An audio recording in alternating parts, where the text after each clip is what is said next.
In philosophy, ethics, and political science, the common good is a specific good that is shared and beneficial for all or most members of a given community. The good that is common between person C and person B may not be the same as between person A and person C. Thus, the common good can often change, although there are some things, such as the basic requirements for staying alive, food, water, and shelter, that are always good for all people. Other definitions. Utilitarianism. The common good has sometimes been seen as a utilitarian ideal, thus representing the greatest possible good for the greatest possible number of individuals.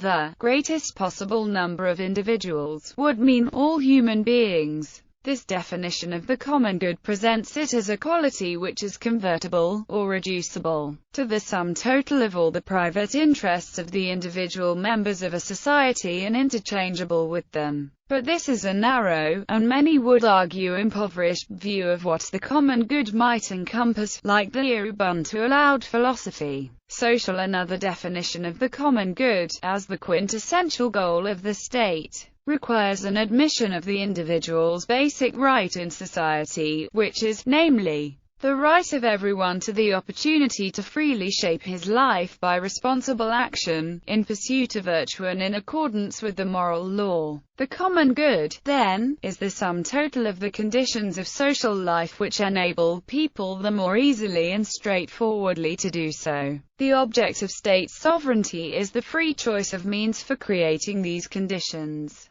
Others, in particular John Rawls, make the distinction between the good, that is actively creating a better world however that may be defined, and the just, which creates a fair, liberal social infrastructure that allows the pursuit of virtue, but does not prescribe what the common good actually is. Some assert that promoting the common good is the goal of democracy and socialism. One of such philosophers of modern days is Michael Sandel of Harvard University. Catholic social teaching. One of the earliest references in Christian literature to the concept of the common good is found in the Epistle of Barnabas. Do not live entirely isolated, having retreated into yourselves, as if you were already fully justified, but gather instead to seek together the common good. The concept is strongly present in Augustine of Hippo's magnum opus City of God, Book 19 of this. The main locus of Augustine's normative political thought is focused on the question, is the good life social? In other words, is human well-being found in the good of the whole society? The common good. Chapters 5 to 17 of Book 19 address this question. Augustine's emphatic answer is yes.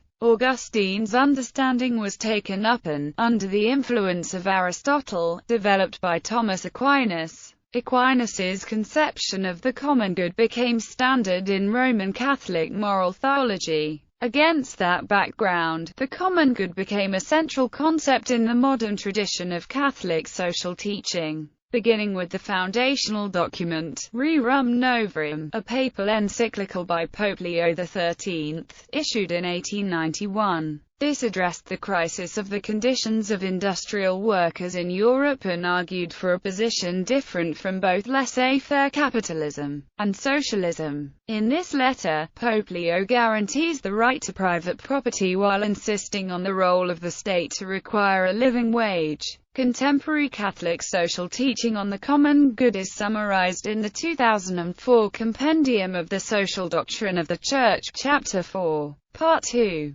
Quoting the Second Vatican Council document, Gaudium et Spes, this says, according to its primary and broadly accepted sense, the common good indicates the sum total of social conditions which allow people, either as groups or as individuals, to reach their fulfillment more fully and more easily. The compendium later gives statements that communicate what can be seen as a partly different sense of the concept, as not only social conditions that enable persons to reach fulfillment, but as the end of goal of human life. The common good is the good of all people and of the whole person. The human person cannot find fulfillment in himself, that is, apart from the fact that he exists with others and for others. The goal of life in society is in fact the historically attainable common good. The Roman Catholic International Theological Commission drew attention to these two partly different understandings of the common good in its 2009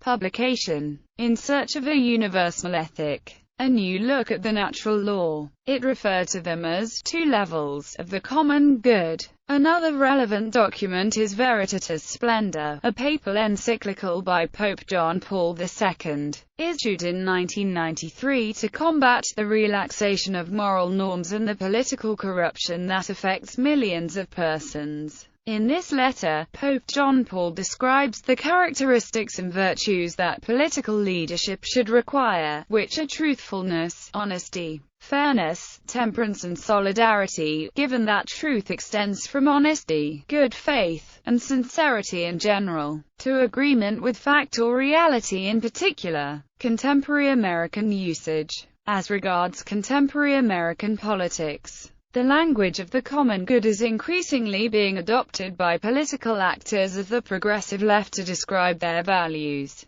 Jonathan Dill-Henty argues that one should distinguish between the common good, which may be shared wholly by each individual in the family without its becoming a private good for any individual family member, and the collective good, which, though possessed by all as a group, is not really participated in by the members of a group. It is actually divided up into several private goods when apportioned to the different individual members, first described by Michael Tomasky in The American Prospect magazine and John Halpern at the Center for American Progress. The political understanding of the common good has grown. The Take Back America Conference, the liberal magazine The Nation, and the Rockridge Institute have identified the common good as a salient political message for progressive candidates. More recently, the common good rhetoric is being used by political actors in an explicitly religious context, such as Kansans for Faithful Citizenship. In addition, non-partisan advocacy groups like Common Good are also championing reform efforts to support the common good.